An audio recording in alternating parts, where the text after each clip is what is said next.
नमस्कार। आपके अपने YouTube चैनल हिंदी भाषा और साहित्य में मैं विशाल कुमार पुनः आप सभी का स्वागत करता हूं। हम सूरदास जी के ग्रंथ सूरसागर के पदों की व्याख्या कर रहे हैं और इस श्रृंखला में हम अभी तक 185 पदों की व्याख्या कर चुके हैं। आज हम 186वें पद की व्याख्या से प्रारंभ कर रहे हैं। राधे ही मिले हूँ प्रतीति न आवती। राधे ही, राधा से मिले हैं कृष्ण, राधा से अभी मिले हैं कृष्ण और राधा का मिलन हो रहा है। प्रतीति विश्वास, राधा को इस बात पर विश्वास नहीं हो रहा है। कहने का भाव यह है कि हालांकि राधा कृष्ण से मिल रही है, कृष्ण राधा से आकर मिले हैं, फिर भी राधा को इस बात पर विश्वास नहीं हो रहा है। यद्यपि नाथ विदु बदन विलोकति दर्शन को सुख पावती। यद्यपि नाथ यानी कृष्ण के, विधु यानी चंद्रमा, वदन विलोकती मुख को देख रही है कि यद्यपि राधा कृष्ण के चंद्रमा के समान सुंदर मुख को देख रही है, दर्शन को सुख पावती, और उनके दर्शन का सुख भी प्राप्त कर रही है, लेकिन फिर भी उसे यह विश्वास नहीं हो रहा है कि वह कृष्ण से मिल रही है। भरी भरी लोचन रूप परम निधि उर्मे आनी दुरावती। भरी भरी लोचन यानी आंख भर भर कर, रूप परम निधि कृष्ण के रूप के खजाने को, उर्मे आनी दुरावती, उर यानी हृदय में आनी लाकर विराजमान करके दुरावती छिपा रही है कि राधा श्री कृष्ण के रूप के खजाने को अपनी आंखों में भर भर कर अपने हृदय में ला लाकर छुपा रही है। बिरह विकलमती दृष्टि दुहुदिशी, और राधा ऐसा क्यों कर रही है? क्योंकि कई दिन से वह कृष्ण से बिछुड़ी हुई थी, कई दिनों से वह कृष्ण से मिली नहीं थी, तो इसलिए बिरह विकलमती कि उस विरह के कारण उसकी मति, उसकी बुद्धि व्याकुल है। दृष्टि दुहुदिशी, और वह दो दिशाओं में उसकी दृष्टि हो चुकी है, वह दोनों तरफ देख रही है। कहने का भाव यह है कि विरह के कारण राधा की दशा ऐसी हो गई है कि वह सोच रही है, उसे यह कोई आशा नहीं थी, यह उम्मीद नहीं थी कि वह कृष्ण के दर्शन करेगी, और कृष्ण के दर्शन हुए हैं तो उसे यह विश्वास नहीं हो रहा कि वह कृष्ण से मिल रही है। तो इसी कारण से विरह से उसकी मति, उसकी बुद्धि व्याकुल हो गई है, और वह बड़े शंकित भाव से दुहुदिशी, दोनों दिशाओं में देख रही है। संची श्रद्धा जो धावती, संचित कर रही है, श्रद्धा जो मधुमक्खियों की तरह धावती दौड़कर, जिस प्रकार से मक्खियां दौड़ दौड़कर शहद, फूलों के रस को एकत्रित करती हैं, वह भी अपनी आंखों को दौड़ा दौड़ाकर कृष्ण के रूप सौंदर्य का संचयन अपने हृदय में कर रही है। चितवत चकित रहती चित अंतर नैन निमेष न लावती।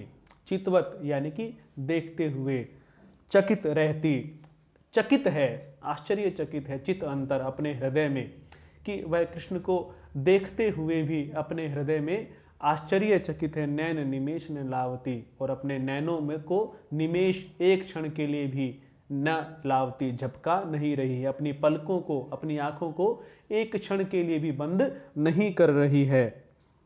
सपनों आही की सत्य ईश यह बुद्धि वितर्क बनावती। बुद्धि वितर्क बनावती, उसकी बुद्धि कई प्रकार के तर्क वितर्क कर रही है, और उसकी बुद्धि इस प्रकार का तर्क वितर्क कर रही है कि सपनों आही, सपना है कि अथवा सत्य, कि ये जो मैं कृष्ण से मिल रही हूं, कहीं ये सपना तो नहीं है या ये सत्य है। उसे इस प्रकार का भ्रम हो गया, उसकी बुद्धि इस प्रकार से तर्क वितर्क कर रही है कि मैं जो कृष्ण से मिल रही हूं यह सपना है अथवा यह सत्य है। कभुक विचार करती कौन हो, को हरि के ही भावती। कभुक विचार करती, कभी तो ऐसा विचार करती कि कौन हो, मैं कौन हूं, को यानी कौन, हरि के ही भावती, हरि यानी कृष्ण के ही, मतलब हृदय को अच्छी लगती है। तो कभी तो वह यह विचार करती है कि मैं कौन हूं, और कभी यह विचार करती है कि कृष्ण के हृदय को जो अच्छी लगती है वह कौन है। सूर प्रेम की बात अटपटी मन तरंग उपजावती। सूरदास जी कहते हैं कि प्रेम की तो ऐसी ही अटपटी बातें होती हैं, क्योंकि जो हमने ऊपर वाली पंक्ति में देखा कि वह सोचती है कि मैं कौन हूं, और कृष्ण के हृदय को अच्छी लगती है वो कौन है। तो इसी प्रकार की अटपटी, क्योंकि यह बात तो बड़ी अटपटी है, तो इसी प्रकार की अटपटी बातें प्रेम में उत्पन्न होती हैं। और मन तरंग उपजावती, मन में अनेक प्रकार की तरंगे उत्पन्न होती रहती हैं। अब हम 187वें पद की व्याख्या करते हैं। श्याम भय राधा बस ऐसे, कि श्री कृष्ण राधा के इस प्रकार से वशीभूत हो गए हैं। चातक स्वाति चकोर चंद जो चक्रवाक रवि जैसे, कि श्री कृष्ण राधा के वश में इस प्रकार से हो गए हैं जिस प्रकार से चातक स्वाति नक्षत्र में बरसने वाली बूंदों के वशीभूत होता है, चकोर चंद्रमा के वशीभूत होता है और चक्रवाक नामक पक्षी सूर्य के वशीभूत होता है। नाद कुरंग मीन जल की गति, और जिस प्रकार से हिरण कुरंग हिरण नाद की मधुर ध्वनि के वशीभूत होता है। मीन यानी मछली, जल गति मछली जल के वश में होती है। ज्यों तनु कै बस छाया, और जिस प्रकार से शरीर के वश में छाया होती है। कहने का भाव यह है कि जिस प्रकार से हिरण मधुर ध्वनि जहाँ भी होती है वहीं चला जाता है और उसी में लीन हो जाता है। पानी जहाँ होता है मछली भी वहीं जाती है, और जहाँ पर शरीर जाता है शरीर की छाया भी उसी के साथ साथ चलती है। उसी प्रकार से कृष्ण भी राधा के वश में हैं। इकटक नैन अंग छवि मोहे, एक टक लगातार, नैन आंखें, अंग छवि अंगों की शोभा, मोहे मोहित, कि कृष्ण के आंखें राधा के अंगों की शोभा को एक टक देखती रहती हैं और उन पर मोहित होती रहती हैं।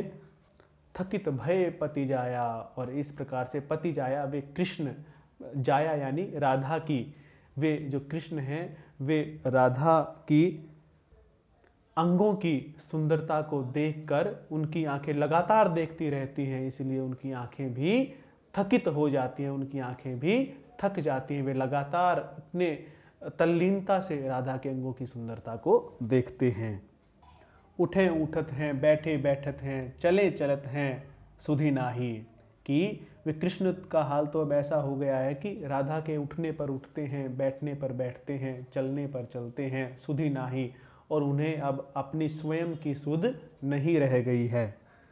सूरदास बड़ भागिनी राधा समुझी मन ही मुस्काही, सूरदास जी कहते हैं कि राधा तो बड़ी ही भाग्यशाली है और इसी बात को, अपने सौभाग्य को समझकर ही वह मन ही मन में मुस्कुरा भी देती है।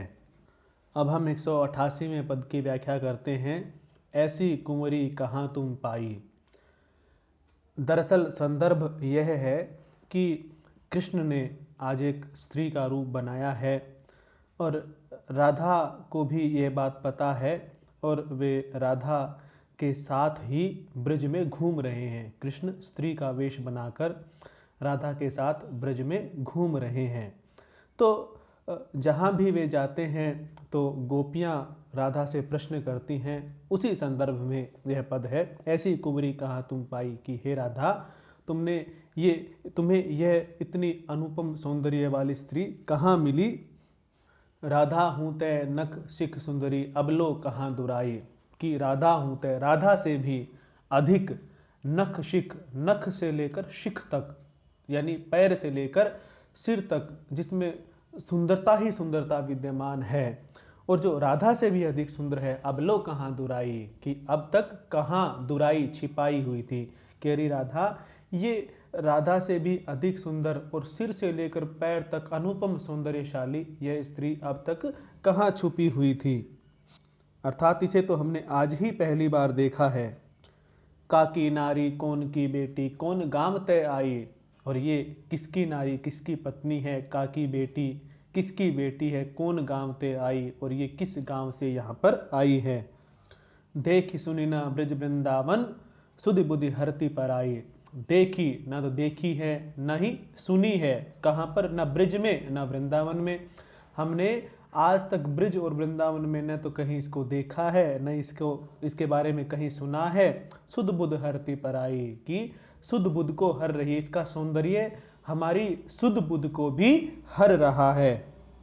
धन्य सुहाग भाग या को यह जुबतिनी की मन भाई, धन्य सुहाग, इसका सुहाग और इसका भाग्य, इसका भाग्य और इसका सुहाग धन्य है ये जुबतिनी की मन भाई, क्योंकि यह केवल पुरुषों को ही नहीं अपितु युवतिनी हम स्त्रियों के मन को भी अपनी तरफ आकर्षित कर रही है। सूरदास प्रभु हर्षि मिले हंसी ले उर कंठ लगाए। सूरदास जी कहते हैं कि प्रभु श्री कृष्ण हर्षि प्रसन्नता युक्त मिले हंसी हंसते हुए, कि इतना कहने पर जो श्री कृष्ण है वह हंसते हुए प्रसन्नता पूर्वक उस गोपी से मिले, ले उर कंठ लगाई और उसे अपने कंठ से गले से लगा लिया। अब हम 189वें पद की व्याख्या करते हैं। श्याम नारी के विरह भरे, कि वे कृष्ण नारी यानी राधा के विरह से परिपूरित हैं, वे राधा के विरह से भरे हुए हैं, व्याकुल हैं। कबहुक बैठत कुंज द्रुमनी तर कबहुक रहत खरे, वे इतने व्याकुल हैं कि कभी तो कुंज द्रुमनी, उस जो बाग है कुंज है उसके द्रुमनी यानी वृक्षों के तरे यानी नीचे बैठ जाते हैं, कबहुक रहत खरे, और कभी खड़े हो जाते हैं।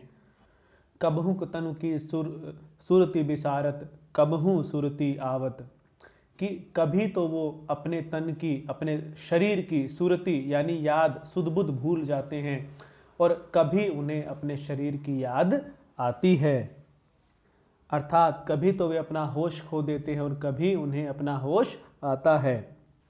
तब नागरी के गुण ही विचारत तेई गुण गनी गावत, तब नागरी यानी राधा, और जैसे ही उन्हें होश आता है, जैसे ही उन्हें अपनी सुध-बुध वापस मिलती है, तो वे नागरी राधा के गुणों पर विचार करने लगते हैं। तेई गुण, और उसी के गुण गणी यानी गणना करके गावत गायन करते रहते हैं। वे उसके गुणों पर विचार करते हैं, उसके गुणों की गणना करके उन पर और अधिक विचार करके उनको गाते फिरते हैं। कहूँ मुकुट कहूँ मुरली रही गिरी कहूँ पट पीत पिछोरी, कि कहूँ मुकुट, कि वे इतने व्याकुल हैं, इतने बेचैन हैं कि उन्हें अपने मुकुट मुरली अपने पीताम्बर का भी ध्यान नहीं है, उनका मुकुट कहीं पड़ा है, कहूँ मुरली और कहीं पर मुरली पड़ी है, कहूँ कटी पीत पिछोरी, कटी मतलब कमर, और कहीं उनका जो वह कटी यानी कमर में बांधा जाने वाला पीताम्बर है वह भी अस्त व्यस्त पड़ा है। सूर श्याम ऐसी गति भीतर आई दूतिका दौरी, सूरदास जी कहते हैं कि श्याम ऐसी गति, कि कृष्ण की ऐसी गति को देखने के बाद, ऐसी दशा को देखने के बाद भीतर दूतिका आई दौरी, कि जो दूतिका है, दूती है यानी संदेश भेजने वाली है, वह राधा के पास दौड़ी हुई जाती है राधा को बताने के लिए कि कृष्ण की ऐसी दशा हो गई है। अब हम 190वें पद की व्याख्या करते हैं। धनी वृषभानुसुता बड़ भागिनी, एक सखी राधा से कहती है कि अरे वृषभानुसुता, अरे राधा तुम तो बहुत बड़ी भाग्यशाली हो। कहा निहारती अंग अंग छवि धन्य श्याम अनुरागिनी, कहा निहारती, क्या निहारती हो, क्या देख रही हो, अंग अंग छवि, अपने अंग अंग की शोभा को, कि तुम अपने अंग प्रत्यंग की शोभा को क्या देख रही हो, वे तो अत्यंत सुंदर हैं ही। धन्य श्याम अनुरागिनी, तुम तो बहुत ही धन्य हो, क्योंकि श्याम कृष्ण में तुम्हारा इतना अधिक प्रेम है और कृष्ण का भी तुम में इतना अधिक प्रेम है, इसीलिए तुम बहुत अधिक धन्य हो। तुम्हें अपने अंगों की शोभा के बारे में विचार करने की आवश्यकता है ही नहीं, वे तो अत्यंत सुंदर हैं और उसी के कारण कृष्ण का तुम पर अत्यधिक प्रेम है और तुम्हारा भी कृष्ण के प्रति अत्यधिक प्रेम है। और त्रिया नख सिख सिंगार सजी तेरे सहज न पूरे, और त्रिया की और स्त्रियां, नख सिख यानी नख पैर के नाखून से लेकर शिख यानी शिखा तक, यानी संपूर्ण शरीर को सिंगार सजी, संपूर्ण शरीर को श्रृंगार करके सजा ले, तेरे सहज न पूरे, फिर भी तेरे जो सौंदर्य की सहजता है उसको वो पूरा नहीं कर सकते।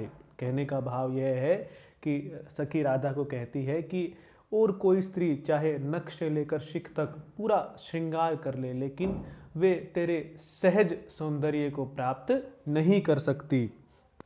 रतिरंभा रमा, रतिरंभा उर्वशी रमासी, रति यानी कामदेव की पत्नी रति, रंभा ये भी एक देवांगना का नाम है, उर्वशी भी एक देवांगना का नाम है, और रमा यानी लक्ष्मी, कि कामदेव की पत्नी रति, जिनको अत्यंत अत्यंत सुंदर माना जाता है, रंभा, उर्वशी और लक्ष्मी जैसी भी, तो ही निरखी मन जू है, तुम्हें देखकर मन जू है, अपने मन मन में जू है यानी ईर्ष्या करना, कि वे भी तेरी सुंदरता को देखकर अपने मन मन में तुझसे ईर्ष्या करने लगती हैं, कि तुम, कहने का भाव है कि तुम तो उनसे भी अधिक सुंदर हो।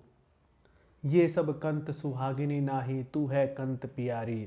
और जो ऊपर नाम लिए गए रति, उर्वशी, रंभा और लक्ष्मी, ये सब कंत, ये सभी जो स्त्रियां, कंत अर्थात स्त्रियां, सुहागिनी नाही, ये सभी सुहागिने नहीं है, इन्हें पति का प्रेम प्राप्त नहीं है। तू है कंत प्यारी, और तुझे तो अपने प्रिय, अपने कृष्ण का प्रेम प्राप्त है, तू तो उन श्री कृष्ण की प्रिया है।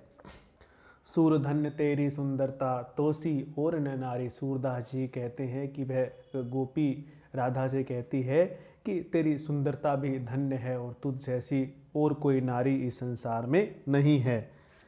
अब हम 191वें पद की व्याख्या करते हैं। नैन चपलता कहाँ गंवाई।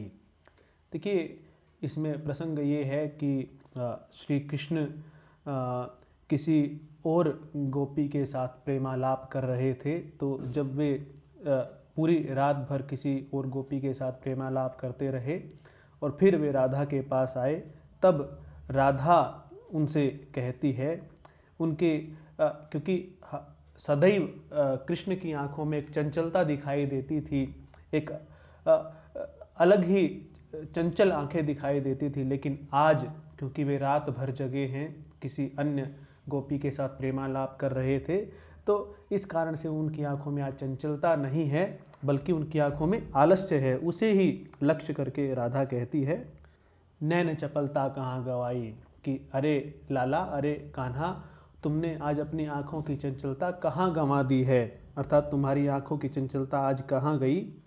मोसो कहाँ दुरावत नागर, नागरी रहनी जगाई। मोसो, मुझसे कहा क्या, दुरावत, छिपा रहे हो, नागर, अरे कृष्ण, तुम मुझसे ये बात क्या छुपा रहे हो कि नागरी रहनी जगाई, किसी नागरी ने तुम्हें पूरी रात्रि जगाया है, तुम किसी नागरी के साथ पूरी रात भर प्रेमालाप करते रहे हो और किसी नागरी ने तुम्हें पूरी रात्रि जगाया है, तुम मुझसे ये बात क्या छिपा रहे हो, अर्थात मुझसे तुम ये बात नहीं छिपा पाओगे। ताको रंग यह अरुण भय है, धनी यह सुंदरताई। ताको यानी इसी कारण से, क्योंकि तुम पूरी रात्रि जगे हो, उसी कारण से अरुण यानी ये लाल रंग के हो गए हैं, तुम्हारी आंखें उसी कारण से लाल रंग की हो गए हैं। धनी यह सुंदरताई, और भले ही रात भर जागने के कारण तुम्हारी आंखें लाल रंग की हो गई हैं, लेकिन फिर भी इन रात भर जगी हुई आंखों की सुंदरता भी धन्य है। मनो अरुण अंबुज पर बैठे, मत भृंग रस पाई। मनो मानो, अरुण यानी लाल, अंबुज कमल पर बैठे, मत भृंग, मत मतलब मदमस्त, भृंग यानी भ्रमर, रस पाई रस पाकर। और तुम्हारी इन आंखों पर जो ये पलकें झुकी जा रही हैं, काली काली पलकें झुकी जा रही, इनको देखकर ऐसा लगता है कि मानो लाल कमल पर मदमस्त जो भंवरे हैं वे रस पाकर बैठ गए हों, कि मानो लाल कमल का रस पीने के लिए मदमस्त भंवरे उन पर आकर बैठ गए हों। उड़ी न सकत ऐसे मतवारे, लागत पलक जम्हाई। उड़ी न सकत ऐसे मतवारे, कि वे इस प्रकार से मस्त हो गए हैं, लाल कमल का रस पान करके इस प्रकार से मस्त हो गए हैं भंवरे, कि उड़ी न सकत, कि वे उड़ भी नहीं पा रहे हैं, अर्थात तुम्हारी पलकें इतनी झुकी जा रही हैं कि ऐसा लगता है कि ये पलकों रूपी भंवरे इतने मदमस्त हो गए हैं कि वे उड़ नहीं पा रहे हैं। लागत पलक जम्हाई, और तुम्हें जम्हाई भी आ रही है, आलस्य की जम्हाई आ रही है, और उस नींद के कारण तुम्हारी पलकें भी अपने आप ही बंद हो रही हैं। सुनहु सूर यह अंग माधुरी, आलस भरे कन्हाई। सूरदास जी कहते हैं कि वे राधा कहती है कि सुनो हे आलस्य से भरे हुए कन्हाई, तुम्हारे इन आलस्य से भरे हुए अंगों में भी बहुत अधिक मधुरता है। अब हम पद संख्या 192 की व्याख्या करते हैं। रही री मानिनी मान न कीजय, राधा रूठ कर बैठी हुई है, वह कृष्ण को अपने यौवन का सुख नहीं दे रही है। तो इसी बात पर गोपियाँ राधा को समझा रही हैं कि रही री कि रहने दे, अरि माननी, अरि मानवती, अरि मान करने वाली राधिका, मान न कीजिए। तुम्हें इस प्रकार से मान नहीं करना चाहिए, तुम्हें इस प्रकार से रूठना नहीं चाहिए। यह जोवन अंजुरी को जल है, जो गोपाल मांगे त्यों दीजय। कि वे राधा को समझाते हुए कहती हैं कि यह जो युवावस्था है, यह जो जवानी है, ये अंजुरी, जिस प्रकार से हम अंजलि में जल रखते हैं, और जैसे अंजलि में जल रखा हुआ जल धीरे धीरे रिस जाता है और समाप्त हो जाता है, तो वह कहती हैं कि यह जो युवावस्था है, यह तो उस अंजुलि में रखे हुए जल के समान है, थोड़े से ही दिन के लिए है और फिर ये समाप्त हो जाएगी। जो गोपाल मांगे तो दीजय। और गोपाल यानी कृष्ण जिस प्रकार से भी इस युवावस्था का, तुम्हारी इस युवावस्था का उपभोग करना चाहें, और जो भी इसका सुख तुमसे चाहे, तुम्हें वह सुख दे देना चाहिए। तुम्हें उन्हें इस तरह से अपने इस युवावस्था का, अपने इस रूप सौंदर्य का सुख देने से मना नहीं करना चाहिए, क्योंकि एक दिन तो ऐसा आएगा ही कि यह युवावस्था, यह रूप सौंदर्य समाप्त हो जाएगा। तो इससे अच्छा यही है कि तुम इस युवावस्था रूप सौंदर्य के रहते ही श्री कृष्ण की सभी इच्छाओं को पूर्ण कर दो। छिनु छिनु घटती बढ़ती नहीं रजनी, जो जो कला चंद्र की छीजय। कि छिनु छिनु घटती यानी क्षण क्षण घटती है, बढ़ती नहीं रजनी, रात्रि बढ़ती नहीं है, ज्यों ज्यों कला चंद्र की चीज़ें, जिस प्रकार से जैसे जैसे चंद्रमा की कलाएं कम होती जाती हैं, उसी प्रकार से जो रात्रि है, उसी तरह से जो रात्रि है वह भी घटती जाती है और बढ़ती नहीं है। देखिए यहाँ पर प्रतीक रूप में बताया गया है, जो रात्रि है वह जवानी का प्रतीक है, और जो चंद्रमा की कलाएं हैं वह रूप सौंदर्य का प्रतीक हैं। कि जिस प्रकार से चंद्रमा की कला जैसे जैसे घटती जाती है, वैसे वैसे रात्रि भी घटती जाती है, बढ़ती नहीं है। उसी प्रकार से जो ये तुम्हारा रूप सौंदर्य, जो ये तुम्हारा लावण्य है, वह जैसे जैसे घटेगा, तुम्हारी जवानी, तुम्हारी युवावस्था भी घटती जाएगी और युवावस्था एक दिन समाप्त हो जाएगी। तो इससे अच्छा यह है कि तुम इस युवावस्था का पूरा उपभोग करो, और श्याम सुंदर को जो भी तुम्हारा रूप का खजाना है, जो भी तुम्हारा युवावस्था का खजाना है, वह श्याम को समर्पित कर दो। पूरब पुण्य सुकृत फल तेरो, काहे न रूप नैन भरी पीजय। पूरब पुण्य, पूर्व के पुण्य, पूर्व के अच्छे कर्म, सुकृत यानी अच्छे कर्म, फल तेरो, कि तूने जो पूर्व जन्म में या पहले जो भी पुण्य किए या जो भी अच्छे कर्म किए, उनका फल तुझे मिला है कि तुझे श्री कृष्ण जैसा प्रियतम मिला है। काहे न रूप, और तू क्यों नहीं उनका रूप नैन भरी पीजय, अपनी आंखों में भर भर कर तू उनके रूप सौंदर्य को क्यों नहीं पान करती है। सोह करती तेरे पाइनी की ऐसी जीनी, दशों नित जीजय। सोह करती कि मैं सौगंध करती हूँ, सौगंध खाती हूँ तेरे पाइनी की, तेरे पैरों की, कि हे राधा, मैं तेरे पैरों की सौगंध खाकर तुझसे यह बात सत्य पूर्वक कहती हूँ कि ऐसी जीनी, ऐसा जो युवावस्था है, ऐसा जो जीवन है, दशों, जो 10 दिन के लिए ये जवानी की अवस्था मिली है, जो 10 दिन के लिए यौवनावस्था मिली है, रूप सौंदर्य वाली, और इस प्रकार से रसपान करने की जो युवावस्था मिली है, नित जीजय, तुम्हें उसे अच्छी प्रकार से उपभोग कर लेना चाहिए। सूर सुजीवन सफल जगत को, बेड़ी बांधी विबस कर लीजिए।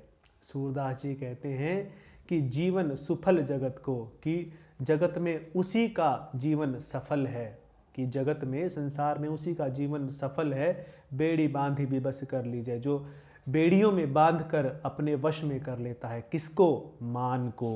कि जो मान को अपने अधिकार में ले लेता है, जो मान को अपने वश में कर लेता है, वही जीवन के असली रस का उपभोग कर सकता है। अब हम पद संख्या 193 की व्याख्या करते हैं।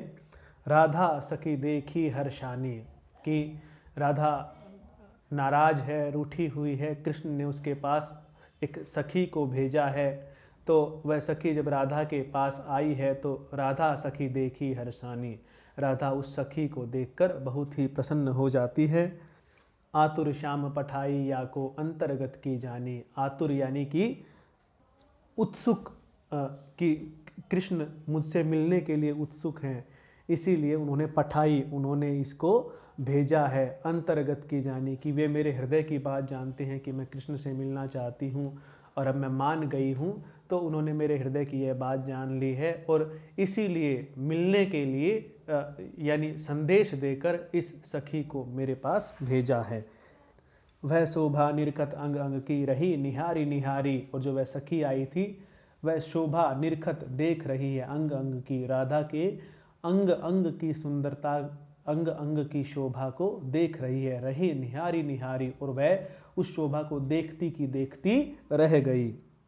चकित देखी नागरी मुखवा को तुरत सिगारनी सारी, चकित देखी कि आश्चर्यचकित होकर देखा, नागरी मुख, नागरी यानी राधा का मुख, वाको उसको, कि उस सखी ने राधा के मुख को बड़े ही आश्चर्य से देखा, उसके सौंदर्य को देखकर वह आश्चर्यचकित हो गई। और वाको उसको यानी राधा ने भी उसको बड़े ही आश्चर्य से चकित होकर देखा। तुरंत सिगारनी साड़ी, और जो राधा ने साड़ी पहनी हुई थी उसको क्योंकि अस्त व्यस्त साड़ी थी वो, उसको उसने ठीक से सिगारनी, ठीक से सजा लिया। उसने, राधा ने अपनी साड़ी को अच्छे से पूरी तरह से ठीक ठाक कर लिया।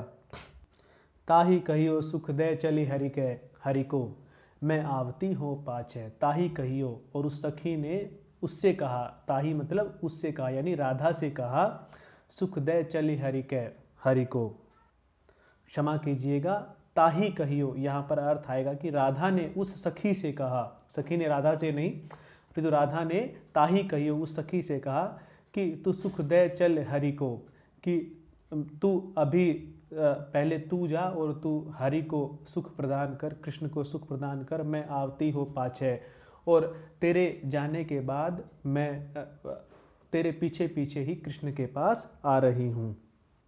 वैसे ही फिरी सूर के प्रभु है जहाँ कुंज गृह का छय, वैसे ही फिरी, और जैसे ही सखी वहाँ से चली गई तो राधा वैसे ही फिरी मतलब चली गई सूर के प्रभु पे, सूरदास जी के प्रभु श्री कृष्ण के पास वैसे ही राधा चली गई। और कहाँ चली गई? जहाँ कुंज गृह का छय, उस कुंज गृह में लताओं का जो मंडप होता है उसे कुंज कहते हैं, उस कुंज गृह में जहाँ पर श्री कृष्ण बैठे हुए थे वहाँ पर राधा चली गई।